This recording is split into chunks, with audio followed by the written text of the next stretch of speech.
If you have survived narcissistic abuse, then you need to know that this makes you one of the strongest humans alive. Because every morning you wake up, you're fighting a battle with your own nervous system by existing in a world that your brain tells you isn't safe. The fact that you're still able to function is miraculous. The fact that you're still trying to build a life isn't extraordinary. It's fucking heroic.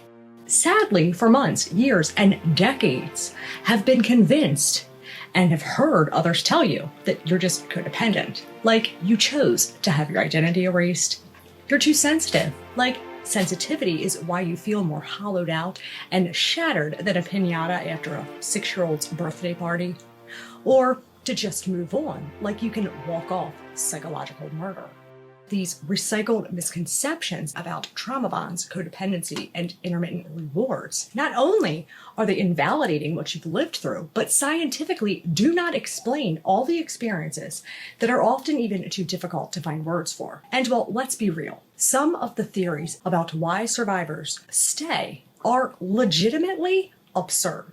To say you're addicted to the narcissist or to the chaos and abuse is like saying gamblers are addicted to losing or alcoholics are chasing hangovers. Gamblers are addicted to the possibility of winning, to the dopamine hit of maybe hitting the jackpot, not to losing their house, their savings, and their family. Alcoholics are addicted to the neurochemical escape of alcohol, not to puking up blood, blackouts, or liver failure. So no, you're not addicted to them, and you're damn sure not addicted to chaos and abuse. What you are is neurologically imprisoned. And here's the kicker. The brain's pleasure system doesn't even feel this. It gets shut down. Prolonged abuse floods your body with hormones, cortisol, adrenaline. Over time, these chemicals burn out your ability to feel normal pleasure. You don't stay for highs when you're numb. So why do you stay? Not for love, not for dopamine. You're staying because your brain has been rewired to interpret its self-protection as self-betrayal. Your moral compass has been neurologically hijacked so that north points towards their demands, where standing up for yourself feels like being selfish. Setting boundaries feels like you're being cruel or disloyal. Disobeying feels like failing your own integrity.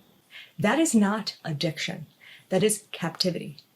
And when you are in that state, time collapses. You can't orient to before and after, only the endless now. Survival is the only job. Every move is about anticipating, appeasing, and bracing for the next war or shoe to drop. Not because you think you'll win, you're striving to avoid the next explosion, even when nothing is happening.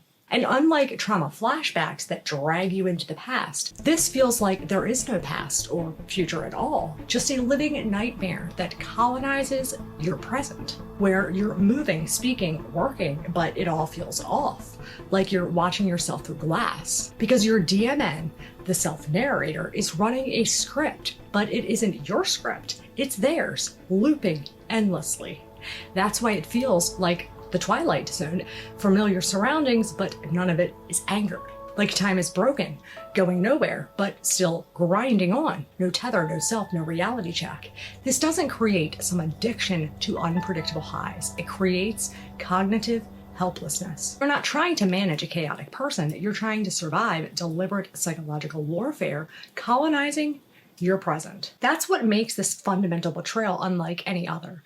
It's not that you were simply hurt by someone you loved or that they broke your trust.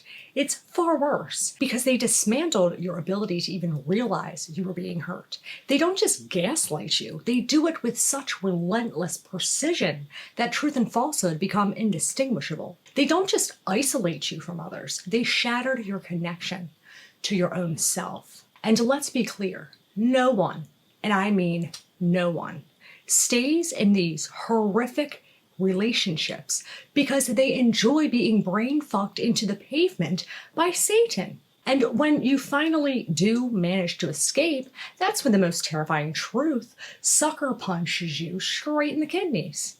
That spouse, that parent, that sibling, that partner, that one you defended, bled for, jumped through fire-blazing hoops wasn't real. Not just not who you thought, not just a stranger. They were a fucking ghost, a psychological illusion crafted to win your trust so they could use your values, your fears, and your truth against you. The person you thought they were never exist. The relationship you thought was real was a mirage. And the cruelest part is this ghost trains you to haunt yourself. You become your own jailer, carrying their prison in your neural pathways. The person you were, gone, murdered, not metaphorically, neurologically assassinated. The pathways that carried your preferences, your memories, your identity, torched. What's left is a ghost version of you, haunting your own life, possessed by someone who isn't even there anymore. That's not living. That is existing in a twisted purgatory where the person who destroyed you is still running your programming from the grave. This is not just trauma. It is not just abuse or a toxic breakup. This is measurable brain damage, quantifiable neurological injury that systemically dismantled your cognitive architecture, caused changes in your brain to behave as if you have ADHD, depression, anxiety, early onset dementia, and features similar to schizophrenic psychosis all at once. Your DMN, the network responsible for weaving together a coherent life story so you have a sense of being you, provide meaning to your life, and help connect with others. More or less, it's like your internal rescue team. Yeah, that beautiful system was co-opted and programmed now to attack you. So instead of throwing you a life preserver when you feel like you're drowning, it holds your head underwater. So every survivor watching this at 3 a.m. feeling like they're drowning inside of their own skull. Your symptoms are not flaws. They are scars of a war. Your struggles are not weakness. They are evidence of your strength. You have survived what most people can't even fathom, what your brain was designed to never let you experience. The truth is, recovery from narcissistic abuse, it's not moving on. It's moving through a living death into a second life. It requires not just processing emotion. It literally requires building neural networks. Not just changing thoughts, but recreating the ability to trust any thought at all. Relearning what love actually is when it's not used to annihilate you. It's rebellion. It's defiance. It's dragging yourself out of the psychological war ruins and reclaiming the self they had no right to take. That is not weakness. It is the most profound act of courage most people will never have to imagine. And when we talk about just getting over it or label survivors as codependent, too sensitive, we are committing an act of violence against people who have already been violated in the most fundamental ways possible. We are essentially telling someone whose cognitive architecture has been systemically damaged to just think differently. Telling someone whose threat detection system has been rewired to just feel safe. Telling someone whose identity has been stolen to just be themselves. And until we recognize the catastrophic neurobiological damage that narcissistic abuse inflicts, until we stop treating it like some bad breakup and like the traumatic brain injury that it is, we continue to fail millions of survivors. And the next time you meet someone who survived narcissistic abuse, who seems stuck or still upset years later, you're not looking at someone who needs to get over it. You're looking at someone rebuilding their mind from the ground up. You're looking at someone learning to trust their perceptions again after having reality itself stolen from them. You're looking at someone who is, against all odds, choosing to believe in connection again after love itself has been weaponized against them. That isn't weakness. That is not victimhood.